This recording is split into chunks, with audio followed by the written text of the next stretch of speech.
Dear students, मैं हूं doctor Gyanendra और आपके लिए लेकर के आ गया हूं वेटनरी सर्जरी का दूसरा लेक्चर। और ये हमारा रेगुलर बैच का आज दूसरा लेक्चर है, जिसमें हम वेटनरी फार्मासिस्ट वालों को पढ़ा रहे हैं उनके यूपी ट्रिपल एस सी पेट की वैकेंसी के लिए, जिसमें सर्जिकल इंस्ट्रूमेंट आज टॉपिक डील करेंगे, स्टरलाइजेशन डील करेंगे और ऑटोक्लेव डील करेंगे। जो ऑटोक्लेविंग होती है उसे डील करेंगे। क्लियर? तो वन बाय वन सारे स्टेप्स को हम लोग पढ़ना स्टार्ट करते हैं। पहला पार्ट है जिसमें इंट्रोडक्शन टू सर्जिकल इंस्ट्रूमेंट दिया गया है। तो जो सर्जिकल इंस्ट्रूमेंट्स हैं इनका इंट्रोडक्शन कैसे समझेंगे, ठीक है। तो सर्जिकल इंस्ट्रूमेंट्स जो होते हैं वो स्पेशली हम क्या करते हैं, ये जो डिज़ाइन होती है इनकी tools used by veterinarian for examination, incision, dissection, tissue handling, haemostasis, suturing और सर्जिकल प्रोसीजर्स में, ठीक है। बाकी अदर जितने भी सर्जिकल प्रोसीजर्स होते हैं उसमें हम क्या करते हैं, सर्जिकल इंस्ट्रूमेंट्स का यूज करते हैं।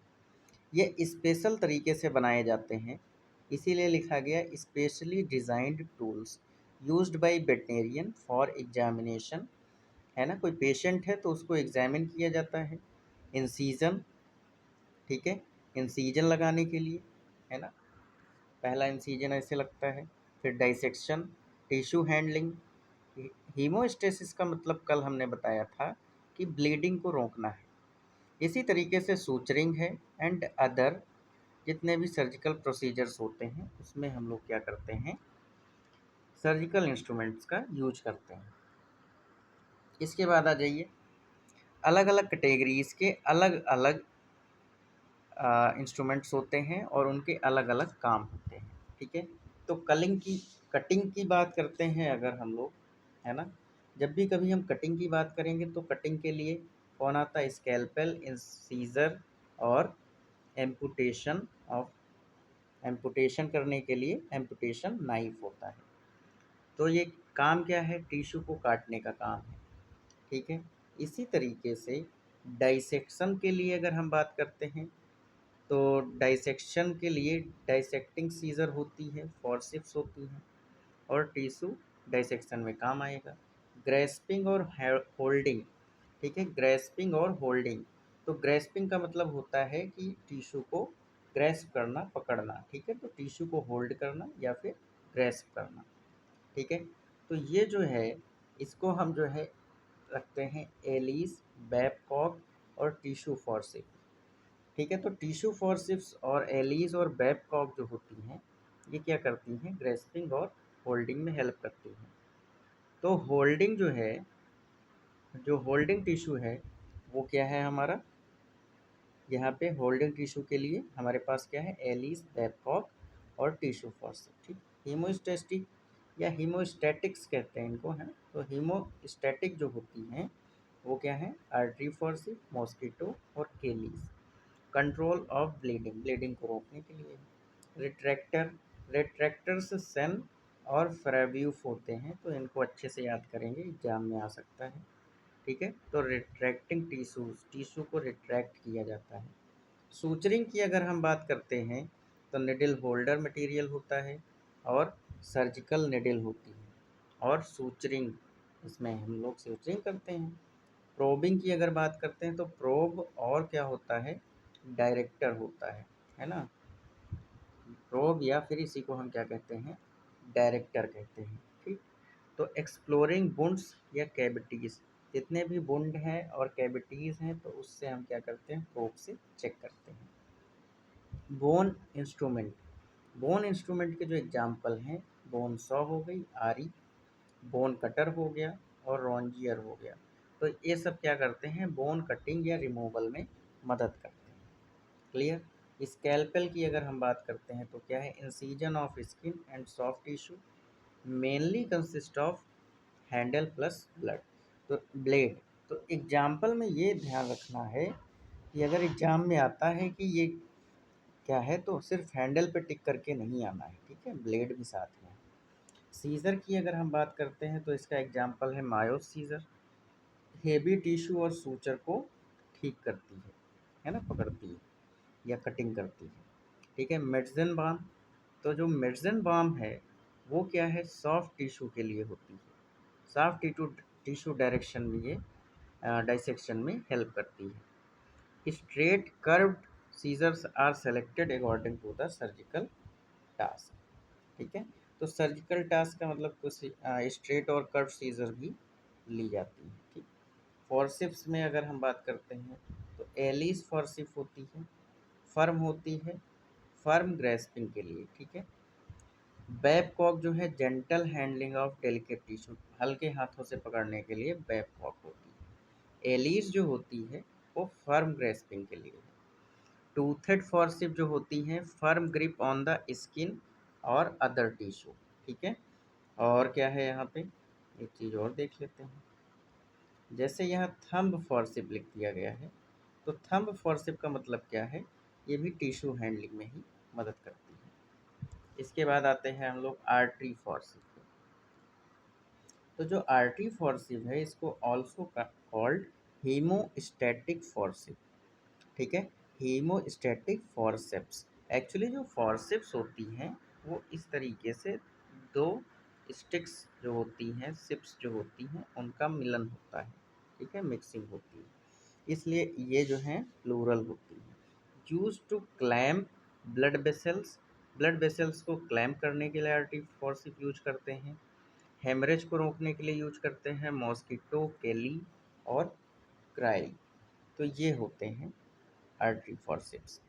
क्लियर। निडल होल्डर जो होता है, hold the surgical needle during suturing and Mayo Hegar और ऑल्सन हेगर, ये आपके एग्जाम्पल्स हैं। ठीक है, निडल होल्डर में कौन कौन से, मायो हेगर, ऑल्सन हेगर। रिट्रैक्टर की अगर हम बात करते हैं, use to retract tissue and expose the surgical field, may be hand held या सेल्फ रिटेनिंग। ठीक है, तो मतलब ये है कि जो सर्जिकल फील्ड है जहाँ पे हम जो है सर्जिकल इंसिजन लगाएं, तो वहाँ के टिश्यूज़ को अगल बगल करने के लिए, रिट्रैक्ट करने के लिए रिट्रैक्टर्स का यूज किया जाता है। चलिए भाई चलते हैं पार्ट बी पे। तो यहाँ पे पार्ट बी क्या है, इसको समझ लेते हैं हम लोग। ठीक है, पार्ट बी की अगर हम लोग बात करते हैं तो वो क्या है, तो पार्ट बी में क्या है, स्टरलाइजेशन है ना। तो जो स्टरलाइजेशन होता है उसकी डेफिनीशन हमने कल बताई थी, और जिन लोगों ने नहीं पढ़ी थी कल की क्लास तो वो लोग जो है आज जान लें। स्टरलाइजेशन में क्या होता है कि कंप्लीट डिस्ट्रक्शन ऑफ या removal of all forms of microbes. तो जितने टाइप के माइक्रोब्स होते हैं उनको हम डिस्ट्रक्ट कर देते हैं या रिमूव कर देते हैं, इंक्लूडिंग वेजिटेटिव, बैक्टीरियल, वायरस या फंजाई, या फिर बैक्टीरियल स्पोर ही क्यों ना हो, बैक्टीरिया हो, वायरस हो, फंजाई हो, या फिर कोई बैक्टीरियल स्पोर ही क्यों ना हो, उसको भी हम किल कर देते हैं स्टरलाइजेशन में। तो स्टरलाइजेशन का उद्देश्य क्या है, ऑब्जेक्टिव क्या है, ज़रा इसको समझ लेते हैं। ठीक है, तो इसका ऑब्जेक्टिव जो है सर्जिकल इंस्ट्रूमेंट माइक्रो ऑर्गेनिज्म से फ्री करना। ठीक है, हिंदी में लिख दिया है लेकिन व्हाट्सएप लैंग्वेज में है। सर्जिकल साइट इन्फेक्शन को जो है रिड्यूस करना, इन्फेक्शन है ना, इन्फेक्शन जितना कम होगा उतनी अच्छी सर्जरी होगी आपकी। क्रॉस इन्फेक्शन को चेक करना, प्रिवेंट करना। Safe reuse of instrument, instruments को दोबारा सेफ्टी से यूज किया जा सके। ऑपरेशन थिएटर में एसेप्सिस मेंटेन करना, है ना, कोई भी बाहर से कोई भी कीटाणु ना आ पाए। ठीक है, ओटी में। इसके बाद आ जाइए मेन मेथड ऑफ स्टरलाइजेशन। तो स्टरलाइजेशन के मेन मेथड भाई देखो इतने सारे हैं जिनको हम लोग जो है यहाँ पे देख लेते हैं। ठीक, तो यहाँ पे हैं, एक तो मॉइस्ट हीट मेथड हो गया, एक ड्राई हीट हो गया, एक रेडिएशन हो गया, और एक क्या हो गया, फिल्ट्रेशन हो गया। ये हो गए सारे फिजिकल मेथड्स। दूसरा होता है केमिकल मेथड। तो एथिलीन ऑक्साइड हो गया, हाइड्रोजन परऑक्साइड हो गया, ये सिस्टम बेस्ड होते हैं, है ना। और भी तमाम सारे केमिकल होते हैं, उनको भी हम यूज़ करते हैं in the form of sterilisation. इसके बाद आ जाइए मॉइस्ट हीट स्टरलाइजेशन पे। ठीक, तो जो मॉइस्ट हीट स्टरलाइजेशन है इसमें क्या करते हैं, माइक्रो ऑर्गेनिज्म को मेनली प्रोटीन डीनेचर या कोagulation के थ्रू डिस्ट्रॉय करता है। ठीक है, तो मॉइस्ट स्टेरिलाइजेशन में क्या होता है कि प्रोटीन डीनेचर हो जाती है, कोएगुलेट हो जाती है, तो उन माइक्रो ऑर्गेनिजम्स को डिस्ट्रॉय कर देती है। ठीक है, तो 100 डिग्री सेल्सियस से अगर टेम्परेचर कम है तो पास्चुराइजेशन, मिल्क पास्चुराइजेशन किया जाता है ना। 100 डिग्री पे है तो बॉयलिंग या फिर टेंडलाइजेशन कहते हैं। और 100 डिग्री से ऊपर अगर टेम्परेचर ले लेते हो तो ऑटोक्लेविंग कहते हैं। मोस्ट इम्पॉर्टेंट है कि ऑटोक्लेविंग में हीट स्टरलाइजेशन मेथड क्या है, moist heat sterilisation method. Clear. Next part पे चलते हैं हम लोग। ठीक, तो नेक्स्ट पार्ट क्या है इसमें देख लेते हैं, ऑटोक्लेविंग। तो ऑटोक्लेविंग में क्या करते हैं, एक ऐसी मशीन है, एक डिवाइस होती है जो कि स्टरलाइजेशन में यूज कर किया जाता है सैचुरेटेड स्टीम अंडर प्रेशर। ठीक है, तो सैचुरेटेड स्टीम जो होती है उसको अंडर प्रेशर पे हम लोग क्या करते हैं, स्टरलाइजेशन में यूज करते हैं। तो सबसे पहला प्रिंसिपल क्या है इसका, स्टीम, फिर प्रेशर देंगे, फिर टेम्परेचर, फिर एडिक्वेट एक्सपोजर टाइम मिलेगा और फिर स्टरलाइजेशन कंप्लीट हो जाएगा। कॉमन स्टैंडर्ड साइकिल जो होती है वो कितनी होती है, 121 डिग्री सेल्सियस, 15 psi और 15 से 30 मिनट तक के लिए। तो हम 15 वाला याद करते हैं, एग्जाम में ये आता है। ठीक है, 15 मिनट के लिए। तो actual exposure depends on load, packaging and equipment cycle. ठीक है, तो साइकिल कितनी है ना, ये टेम्परेचर और प्रेशर की साइकिल कितनी है, कितनी देर के लिए है, कितना लोड दिया गया है, कितनी पैकेजिंग किस तरीके से की गई है, और इक्विपमेंट साइकिल। ठीक है, suitable for surgical instrument, dressings, है ना, surgical gown, drapes, glass wares, heat and moisture resistant material जितने होते हैं इन सभी को स्टरलाइज किया जाता है। नॉट सुइटेबल फॉर किसके लिए है, ऑयल है, ग्रीस है, पाउडर है, मॉइस्चर है, सेंसिटिव कोई मटेरियल है ना, जो मतलब ब्रेक हो सकता है हीट पे, है ना, मॉइस्ट हीट पे, तो उसको हम यूज़ नहीं करते हैं। हीट सेंसिटिव मटेरियल कोई भी है तो उसको भी यहाँ पे यूज़ नहीं करेंगे हम लोग ऑटोक्लेव में। Main part of autoclave, main part जो है ऑटोक्लेव पे क्या है, चैम्बर होगा, डोर या लिड कहते हैं, लिड का मतलब ढक्कन। ठीक है, pressure gauge, safety valve, steam release exhaust valve, heating element boiler, है ना, water reservoir, temperature indicator control, है ना। तो ये सब चीज़ें जो होती हैं ये क्या है, पार्ट ऑफ ऑटोक्लेव है। वर्किंग सीक्वेंस कैसे है, उसमें पानी भरा जाता है, फिर स्टीम जनरेट होती है, फिर एयर रिमूवल होता है, टेम्परेचर और प्रेशर बढ़ता है, एक्सपोज़र होगा, है ना, और उसके बाद क्या होगा, एग्जॉस्ट होगा, और एग्जॉस्ट के बाद ड्राइंग होगी। ठीक है, टाइप्स ऑफ ऑटोक्लेव्स, ऑटोक्लेव्स जो होते हैं मेनली दो तरह के हैं।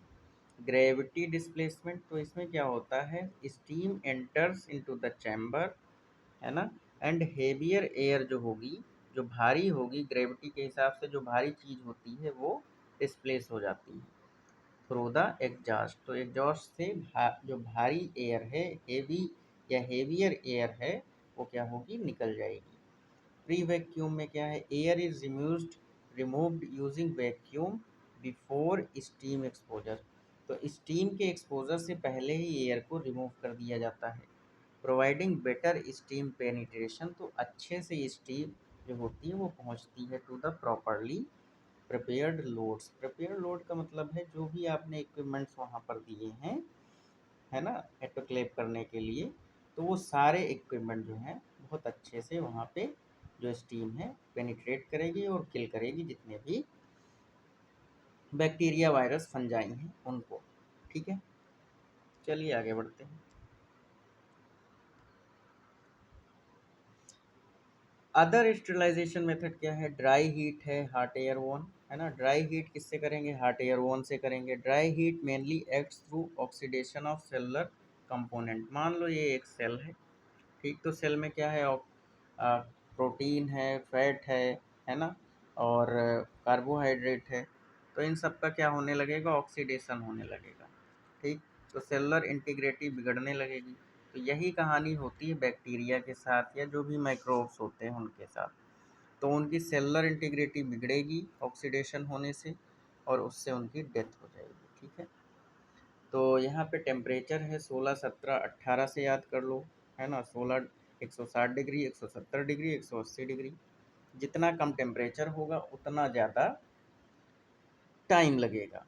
तो 160 डिग्री पे 2 घंटा लगेगा हॉट एयर ओवन में स्टरलाइजेशन करने के लिए।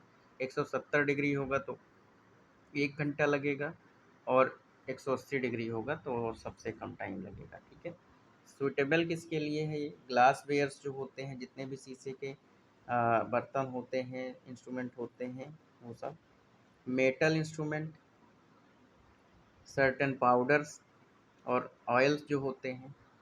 Time is generally counted after the required, ठीक है। ये बहुत इंपॉर्टेंट पॉइंट है कि time is generally counted after the required temperature has been reached. जब तक रिक्वायर्ड जितना टेम्परेचर जो है किलिंग के लिए, माइक्रोब्स की किलिंग के लिए पहुंच नहीं जाता है, उस लेवल तक काउंटिंग नहीं करते हैं। जब किलिंग स्टार्ट हो जाती है उस टाइम से हम लोग टेम्परेचर को मेज़र करते हैं, ठीक है। तो ये बात ध्यान रखनी है। तो वहाँ से हम टाइम को और टेम्परेचर को कैलकुलेट करते हैं। रेडिएशन की बात करते हैं, तो रेडिएशन मेथड में आयोनाइजेशन आ जाएगा। गामा रेज और इलेक्ट्रॉन की जो बीम्स होती हैं, mainly used for industrial sterilisation of disposable medical supplies, ठीक है। तो बड़ी बड़ी कंपनियां जो होती हैं वो मेडिकल सप्लाई को जो है मेंटेन रखती हैं with the help of ionisation radiation. तो वहाँ जितने भी इक्विपमेंट्स बनते हैं उनको स्टरलाइज किया जाता है with the help of radiation. UV radiation जो होता है वो पेनिट्रेशन होता है। तो इसको हम लोग जो है सरफेस या एयर डिसइंफेक्शन की तरीके से यूज करते हैं। बाकी इसको हम ऑटोक्लेविंग का सब्सटीट्यूट बिल्कुल भी नहीं मानते हैं, ठीक है। फिल्ट्रेशन मेथड भी है। तो फिल्ट्रेशन मेथड क्या है? एक फिजिकल मेथड है, removes micro organism. It is used as the heat sensitive it is use to heat sensitive liquids. Filtration में क्या करते हैं, कोई भी लिक्विड है अगर उसको पानी गर्म कर दोगे, हीट कर दोगे, तो वो क्या हो जाएगा? बेकार हो जाएगा, ठीक है। तो इसलिए हम उसको छान लेंगे। क्या कर लेंगे? छान लेंगे। तो फार्मास्यूटिकल कंपनियां क्या करती हैं? एयर फिल्ट्रेशन कराती हैं, मेम्ब्रेन फिल्ट्रेशन कराती हैं ऐसे लिक्विड्स का। तो तमाम दवाइयाँ ऐसी होती हैं जो गर्मी पाने पे ख़राब हो जाएंगी, तो इसलिए उनके लिए क्या किया जाता है? केमिकल स्टरलाइजेशन, सॉरी, फिल्ट्रेशन किया जाता है। केमिकल स्टरलाइजेशन पर आ जाओ, तो एथिलीन ऑक्साइड जो होता है ये गैसियस स्ट्रीलेंट होता है ना। ध्यान रखना, ये गैसियस स्ट्रीलेंट है। Use for heat and moisture sensitive equipments. Good penetration होता है। Requires control exposure and subsequent aeration. तो जहाँ पे जो है केमिकल्स नहीं पहुँच सकते हैं, ऑटोक्लेव नहीं करा सकते हैं, रेडिएशन नहीं पहुँचा सकते हैं, तो पाइप वगैरह जो होती हैं तो उसमें क्या करा दो? इनकी फॉगिंग करा दो एथिलीन ऑक्साइड की गैस के फॉर्म में, ठीक है। तो एथिलीन ऑक्साइड हर जगह पहुंच जाएगी और वो क्या कर देगी? बैक्टीरिया को किल कर देगी, ठीक है, ऑक्सीडेशन मेथड से। क्योंकि एथिलीन ऑक्साइड हाइड्रोजन पेरोक्साइड भी है यहाँ पे। तो हाइड्रोजन पेरोक्साइड जो है बेस्ड सिस्टम जो होता है used for some heat sensitive medical equipment. कुछ हीट सेंसिटिव मेडिकल इक्विपमेंट जो होते हैं उसमें यूज किया जाता है लो टेम्परेचर पे, ठीक है, हाइड्रोजन पेरोक्साइड को। और जो इथिलीन ऑक्साइड है वहाँ पे क्या है? Heat and moisture sensitive. यहाँ पे ये अंतर है दोनों में। यहाँ पे क्या है? हीट एंड मॉइस्चर है। तो यहाँ मॉइस्चर आ गया किसमें? एथिलीन ऑक्साइड में, सेंसिटिविटी में। और यहाँ पे केवल और केवल जो है हीट सेंसिटिविटी है, मॉइस्चर से लेना देना नहीं है। तो ऐसे इक्विपमेंट्स को भी हम हाइड्रोजन पेरोक्साइड से ट्रीट करते हैं। इसके बाद आ जाए क्लीनिंग, पैकिंग एंड मॉनिटरिंग, ठीक है। तो जब हम लोग जो है क्लीनिंग करते हैं स्टरलाइजेशन से पहले, ठीक, तो पहले क्या करोगे? आप क्लीनिंग करोगे, फिर रिंसिंग धो दोगे, उसके बाद ड्राई करोगे, उसके बाद देखोगे, इंस्पेक्ट करोगे, फिर पैकिंग करोगे, फिर स्टरलाइजेशन करोगे, उसके बाद स्टोरेज कर दोगे। ब्लड टिश्यू एंड अदर जो भी मटेरियल्स हैं, है ना, जितने भी मटेरियल्स हैं उनको हम क्या करते हैं, इफ़ेक्टिवनेस ऑफ स्टेरिलाइजेशन प्रोसेस में, है ना, can reduce the effectiveness of sterilisation process. तो अगर कोई भी ऑर्गेनिक मटेरियल है मान लो, ठीक है, तो जो ऑर्गेनिक मटेरियल होते हैं ये क्या कर देते हैं, स्टेरिलाइजेशन प्रोसेस को रिड्यूस कर देते हैं, कम कर देते हैं। इसके बाद आ जाइए पैकिंग ऑफ इंस्ट्रूमेंट। तो इंस्ट्रूमेंट की पैकिंग करने का भी तरीका होता है। स्टेरिलाइजिंग एजेंट जो है वो पेनिट्रेशन के लिए अलाउ करे, ऐसे पैक करो। स्टेरिलिटी मेंटेन करो। हैंडलिंग के समय पे कंटामिनेशन प्रिवेंट करो। इंस्ट्रूमेंट शुड बी क्लीन होने चाहिए, है ना। और हिंज इंस्ट्रूमेंट जो होते हैं इस तरीके से जो होते हैं, तो ये इस तरीके से इंस्ट्रूमेंट जो हैं जो ऐसे क्लोज हो जाते हैं इधर की ओर आके, ठीक है। तो ये क्या होने चाहिए, ओपन होने चाहिए, ठीक है। इनको अगर आप बंद करके रख दोगे तो इसके अंदर जो है किताब की तरह बंद हो जाएंगे, है ना। तो इसके अंदर जो है जो माइक्रोब्स होंगे वो ज़िंदा रह जाएंगे, तो उनको मारना है, ठीक है। तो आप इसको किताब खोल के रख दो, ठीक है, इस तरीके से। इसके बाद आ जाइए मॉनिटरिंग ऑफ स्टरलाइजेशन। तो स्टरलाइजेशन में मॉनिटरिंग क्या करोगे, फिजिकल, केमिकल और बायोलॉजिकल। टेम्परेचर, प्रेशर और टाइम फिजिकल देखेंगे। केमिकल में exposure to specified sterilisation condition, exposure जो है स्पेसिफाइड स्टरलाइजेशन कंडीशन में है कि नहीं है। बायोलॉजिकल में देखोगे assess the effectiveness using resistant bacterial spores, ठीक है। स्टीम बायोलॉजिकल इंडिकेटर क्या है, स्टीम के केस में जियोबैसिलस होता है, क्या होता है, जियोबैसिलस स्टीरोथर्मोफिलस, ठीक है। ड्राई हीट और इथिलीन ऑक्साइड के केस में बैसिलस, ड्राई हीट और इथिलीन ऑक्साइड के केस में बैसिलस एट्रोफियस होता है। तो दोनों को जो है अच्छे से याद करना, एग्जाम में आ सकता है, commonly used as biological indicator, ठीक है। और स्टीम बायोलॉजिकल इंडिकेटर क्या है, जियो बैसिलस, कभी कभी बैसिलस नॉर्मल लिख देता है तब भी आप वही समझेंगे। केमिकल इंडिकेटर क्या होते हैं, अगर कलर चेंज कर दिए तो इसका मतलब पक्का नहीं है कि कंप्लीट स्टरलाइजेशन हो गया है ना। ये मान के चलना है कि कंप्लीट स्टरलाइजेशन नहीं है, भले जो इंडिकेटर है वो कलर चेंज कर दें, डजंट मैटर। इसके बाद आ जाइए इम्पॉर्टेंट डिफरेंसेस। अगर हम बात करते हैं एसेप्सिस, तो एसेप्सिस में क्या होता है, preventing contamination by micro organism, कोई भी माइक्रो ऑर्गेनिज्म ओटी के अंदर नहीं जाना चाहिए, इसको एसेप्सिस कहते हैं। एंटीसेप्सिस का मतलब होता है reducing micro organism on living surface, ठीक है। और डिसइंफेक्शन का मतलब होता है रिड्यूसिंग द या distracting the micro organism on non living object, ठीक है, नॉन लिविंग ऑब्जेक्ट। स्टेरिलाइजेशन जो है destruction, removal of all the form of microbial life including spores also, ठीक है। तो स्टेरिलाइजेशन जो है इसमें क्या है, स्पोर इंक्लूडेड है, ठीक है। तो इंक्लूडिंग स्पोर इसका मतलब ये है कि इंक्लूडिंग स्पोर है ना। इसमें क्या होता है कि बैक्टीरिया, फंजाई, वायरस तो मरेंगे ही मरेंगे, साथ में उनके स्पोर भी मर जाएंगे, ठीक है। तो इन्फेक्शन जो है, डिसइंफेक्शन सॉरी, स्पोर्स में सरवाइव, ठीक है। डिसइंफेक्शन में स्पोर्स कभी कभी जिंदा रह जाते हैं, ठीक है। तो यूपी ट्रिपल एस सी पेट वन लाइनर रिवीजन में अगर आप देखना चाहते हो तो ये भी हमने एक सेक्शन दिया है, तो इसमें कुछ खास नहीं है, इसमें आप लोग जो है कुछ नई चीज़ें अगर हों तो मैं बता देता हूँ, बाकी सब पुरानी चीज़ें ही हैं, ठीक है। तो ये हमने आपको पूरा पढ़ा रखा है, तो एक बार आप जो है ये पूरा रिवाइज कर लेना, ठीक है। तो ये कंप्लीट है, ये वन टाइम में है, आप जो है इसको रिवाइज कर सकते हैं। और आज का लेक्चर कैसा लगा कमेंट ज़रूर करिएगा, चैनल को सब्सक्राइब कर दीजिए, लाइक कर दीजिए, शेयर कर दीजिए। और कोई भी ज़रूरत हो तो आप लोग हमसे कांटेक्ट कीजिए। यार 449 में हम आपको पूरा कोर्स दे रहे हैं, 499 में, सॉरी, ठीक है, 499 रुपीज़ में हम आपको पूरा कोर्स दे रहे हैं। इससे सस्ता, इससे अच्छा, इससे बेटर कहाँ मिलेगा आपको, ज़रा ये बताओ हमको, ठीक है। तो 499 रुपये में आपको कोर्स मिल रहा है, आप कोर्स लीजिए और मेहनत से हम काम कर रहे हैं, आप भी हमारे साथ मेहनत कीजिए और सिलेक्शन लीजिए। इसके जो MCQs हैं वो हम आपको कल करा देंगे, ठीक है। जैसे जैसे प्रोसेस जितना होगा हम आपको उतनी चीज़ें मुहैया कराते रहेंगे, ठीक है। और जल्द ही हमारा एक जो है रक्षाबंधन पे एक ऑफ़र और लॉन्च होने वाला है, तो उसमें कुछ नया होगा, धमाका होगा, ठीक है।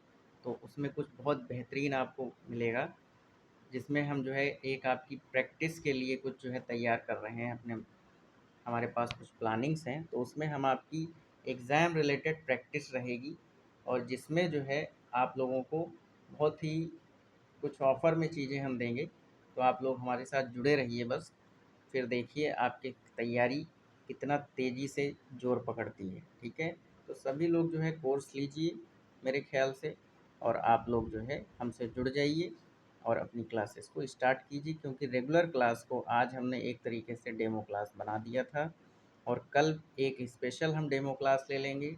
और मतलब लास्ट डे वाला जो लेक्चर है, मतलब कल वाला जो लेक्चर है, वो हमने आपको दे ही दिया है। तो एक तरीके से 3 दिन की आपकी डेमो क्लास कंप्लीट हो गई, ठीक। तो 3 दिनों की जब डेमो क्लास कंप्लीट हो गई है, तो अब आप लोग क्या करिए, ज्वाइन कर लीजिए, है ना। मेरा तो यही मानना है, बाकी आप जानिए भाई, आपका विवेक है, आपकी बुद्धि है, आपका समय है, आपका पैसा है, ठीक है। हम अपना पूरा 100% दे रहे हैं, और आप लोग भी जुड़िए हमारे साथ, 100% दीजिए, सिलेक्शन इसी साल पक्का कीजिए। Wish you all the best students, thank you.